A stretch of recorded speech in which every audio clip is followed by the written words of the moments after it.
आप एआईआरएफ के महासचिव हैं और जेसीएम के सेक्रेटरी हैं, तो आपको 2 अलग-अलग मेमोरेंडम देने होते हैं। जैसे कि एक आपने पूरा एक दे दिया केंद्रीय कर्मचारी की तरफ से और एक रेलवे की तरफ से। तो हमने अभी बात कर ली जेसीएम के, लेकिन अब सर रेलवे के जो मेमोरेंडम में है, वो उनमें सबसे अहम मुद्दे क्या हैं? देखिए, रेलवे एक ऐसा विभाग है भारतीय रेल का, जो मैं समझता हूँ कि सबसे महत्वपूर्ण है। जी। और कोई भी सरकारी विभाग ऐसा नहीं है, अगर सेना में भी कभी युद्ध ना हो, हुँ, तो इतनी कैजुअल्टी वहाँ पर भी नहीं होती। हमारे हर साल 5 से 600 लोग जो हैं, वो अपनी शहादत देते हैं गाड़ियाँ चलाते हुए। हुँ, शायद ये एक विश्व में एक रिकॉर्ड है। हुँ, रेलवे जो है वो सतत 24/7 इन ऑल सीजन्स जो है वो काम करने वाला हुँ, डिपार्टमेंट है, रुक नहीं सकता। आपने देखा कोरोना में सारे विभाग ताले लग गए, लेकिन रेलवे रेलवे की 11,000 गाड़ियाँ उस समय भी चलती चली। रही। हुँ, और अगर वो नहीं चलती, तो जितने लोग कोरोना में मरे, उससे ज़्यादा लोग भूख से मर जाते। बिल्कुल।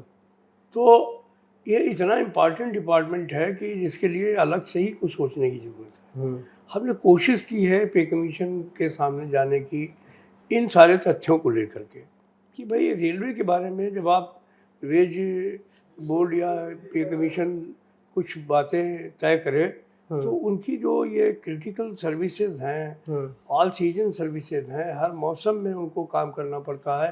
करीब 3 लाख हमारा ट्रैकमैन है। हुँ, खुले आसमान में जिस समय टेम्परेचर 48 डिग्री होता है, हुँ, हमारे पटरियों का टेम्परेचर उस समय जो है 55 डिग्री हो जाता है, हुँ, एम्बिएंट टेम्परेचर। उस समय उनके साथ में वो काम करते हैं हुँ, कि बकलिंग ना होने पाए, सुरक्षित लोग चलें। हुँ, तो ये स्थिति है। गाड़ी हुँ, चलाने वाले, गाड़ी जो है वो उनकी मरम्मत करने वाले सारे लोग उस परिस्थितियों में काम करते हैं। हुँ, तो ये जो हैज़ार्ड हुआ रिस्क, और आजकल टेक्नोलॉजिकल चेंजेज के साथ में चीज़ें जुड़ी हुई हैं, हुँ, वो भी रेलवे के साथ में आई हैं। हुँ, चाहे वो आर्टिफिशियल इंटेलिजेंस हो, चाहे वो टेक्नोलॉजिकल अपग्रेडेशन के साथ में जो है वो सिग्नलिंग की प्रणाली जो है बिल्कुल हुँ, मॉडर्नाइज हो गई हो।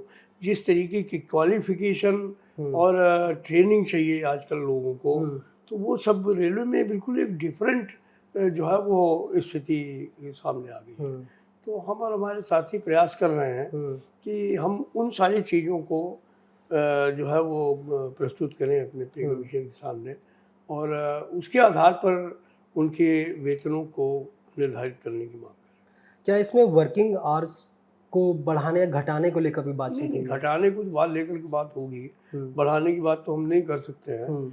क्योंकि रेलवे में ड्यूटी आवर्स ऐसे ही इतने बढ़े बहुत हुए हैं, बड़े बिल्कुल। जो कि ठीक नहीं है। हुँ, रेलवे बोर्ड के आदेश हैं कि 36 घंटे में आदमी को गाड़ी चलाता है, लोको पायलट उसको घर वापस आ जाना चाहिए। हुँ, ये हमारा आदेश नहीं है, हुँ, हमने रेलवे बोर्ड से कह के निकलवाया, हुँ, लेकिन लागू नहीं हो पाया। हुँ, इसलिए नहीं लागू हो पाया कि इनके पास हमेशा शॉर्टेज बनी रहती है। हुँ, क्रू शॉर्टेज है, गाड़ियाँ खड़ी नहीं कर सकते, तो हुँ, वही आदमी जिसको 36 घंटे में वापस आना चाहिए, वो 72 घंटे में वापस आता है। हुँ, जिसको एक रनिंग रूम से दूसरे रनिंग रूम नहीं जाना चाहिए, वापस आना चाहिए, वो हुँ, 3-3 रनिंग रूम टच कर लेता है। हुँ, तो ये जो परिस्थितियाँ हैं, हुँ, इनमें कहीं न कहीं पर कुछ सुधार करने की आवश्यकता है। हुँ, अगर वो नहीं करेंगे, तो रेलवे भी कितने दिन ये करेगी। हमारे लोग बीमार हो रहे हैं, हुँ। यहाँ पर ऑक्यूपेशनल हेल्थ और सेफ्टी के इश्यूज इतने बढ़ गए हैं, हम लोग पे कमीशन के सामने रखने का काम करें। ये मेंटल हेल्थ वाला एक्चुअली बहुत बड़ा मुद्दा है। कई कर्मचारियों का कहना है कि मतलब स्ट्रेस बहुत ज़्यादा बहुत है, स्ट्रेस। मेंटल हेल्थ गड़बड़ हो रही है। तो इसको लेकर भी बातचीत रखी गई हाँ, कोई? बिल्कुल, हम लोगों ने अपने इस मेमोरेंडम में इसको शामिल किया है, और हम लोगों ने तो ऑल इंडिया रेलवे फेडरेशन के एफिलिएट्स ने तो अपने स्तर पर तमाम इसके एजुकेशनल क्लासेस, फर्स्ट रिस्पॉन्डर्स तैयार किए हैं, तमाम मैपिंग हम लोगों ने की है, हम लोगों के हुँ, पास काफ़ी डाटा भी है। हुँ, तो जो डाटा हम लोग कुछ डाटा तो बहुत कॉन्फिडेंशियल है, उसको हम लोग शेयर नहीं करेंगे, हुँ। लेकिन जो हम लोग कर सकते हैं वो पे कमीशन के साथ ज़रूर शेयर करें। तो इसमें क्या कोई दूसरी फैसिलिटी प्रोवाइड कराई जाएगी? और जैसे हम लोग सरकार से मांग कर रहे हैं, रेल मंत्रालय से भी मांग हुँ, कर रहे हैं कि ये जैसे हम मेडिकल के लिए तमाम चीज़ें कर रहे हैं। हुँ, अभी आईएलओ ने भी कहा है कि भाई ऑक्यूपेशनल हेल्थ सेफ्टी एक्सपर्ट्स होने चाहिए, डॉक्टर्स होने चाहिए। हुँ, तो अभी रेलवे ने इसको एक्सेप्ट कर लिया है, हुँ, तो उसका सुधार होना चाहिए।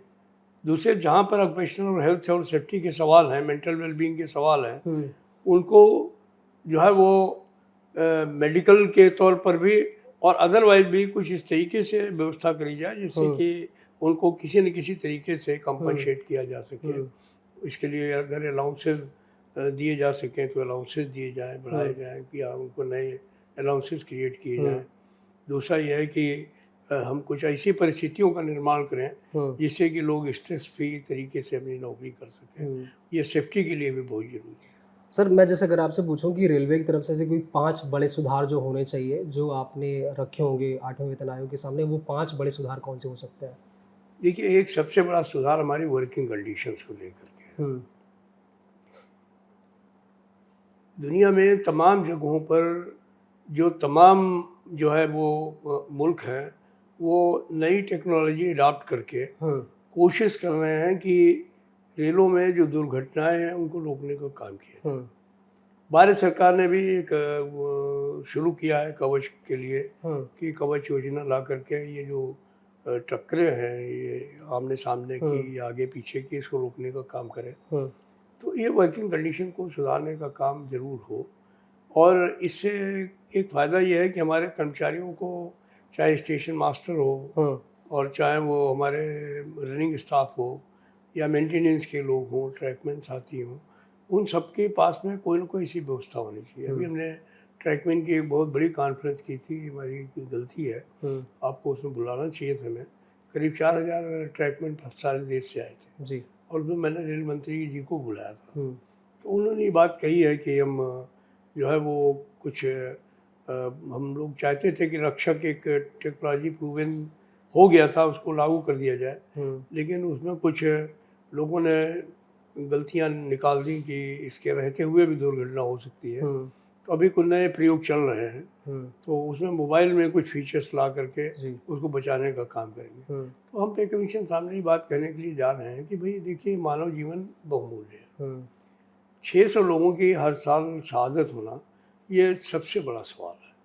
तो वो कोई न कोई ऐसी रिकमेंडेशन ज़रूर दे, हुँ, जिससे कि इनके मानव जीवन की सुरक्षा की जा सके। हुँ, दूसरी बात ये है कि ऑक्यूपेशनल हेल्थ एंड सेफ्टी, हुँ, ये बहुत बड़ा विषय है। हुँ, इतने लोग जान देते हैं और इससे सैकड़ों गुना ज़्यादा लोग जो है, वो बीमारियों से त्रस्त हो जाते हैं, हुँ, सिर्फ़ नौकरी की वजह से। अगर वो रेलवे की वो नौकरियाँ ना कर रहे होते, तो उनको वो बीमारियाँ नहीं लगती। हुँ, तो कुछ ऐसी व्यवस्था होनी चाहिए, वर्किंग कंडीशन सुधार होने चाहिए, जिससे कि ऑक्यूपेशनल हेल्थ एंड सेफ्टी के इन बीमारियों से उनको निजात मिल सके। हुँ, तीसरा सवाल जो है वो सबसे बड़ा ये है कि जो काम वो करते हैं, हुँ, उसके अनुरूप उनके वेजेज होने चाहिए, हुँ, उसके अनुरूप उनके अलाउंसेस होने चाहिए। तो रेलवे के कर्मचारियों के जो अलाउंसेस हैं, रेलवे के कर्मचारियों के जो वेजेज हैं, हुँ, उनकी तुलना दूसरे लोगों से नहीं की जा सकती।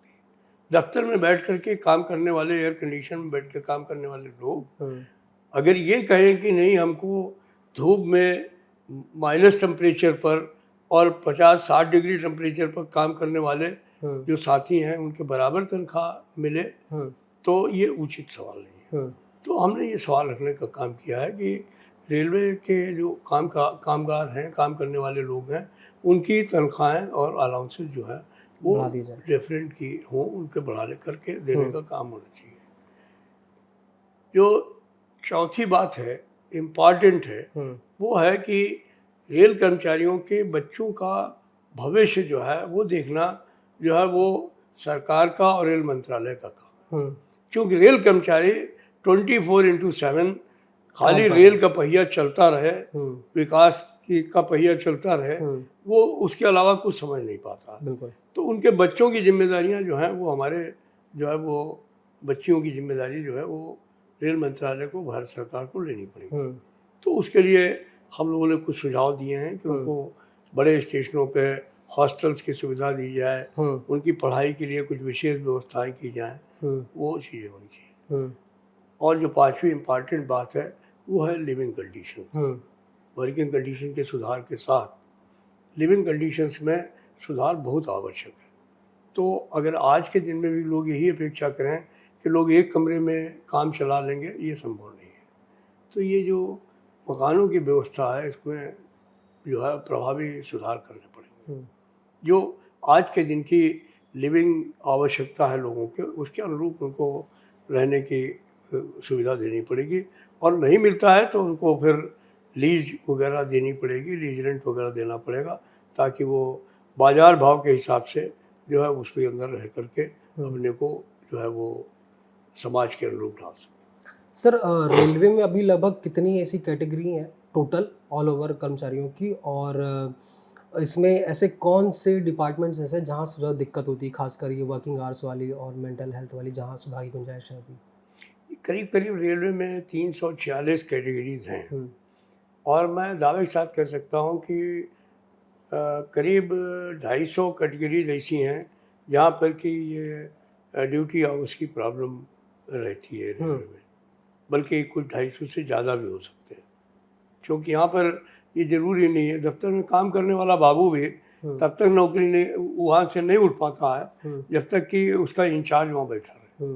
और इंचार्ज की जिम्मेदारी है कि गाड़ी चलनी चाहिए।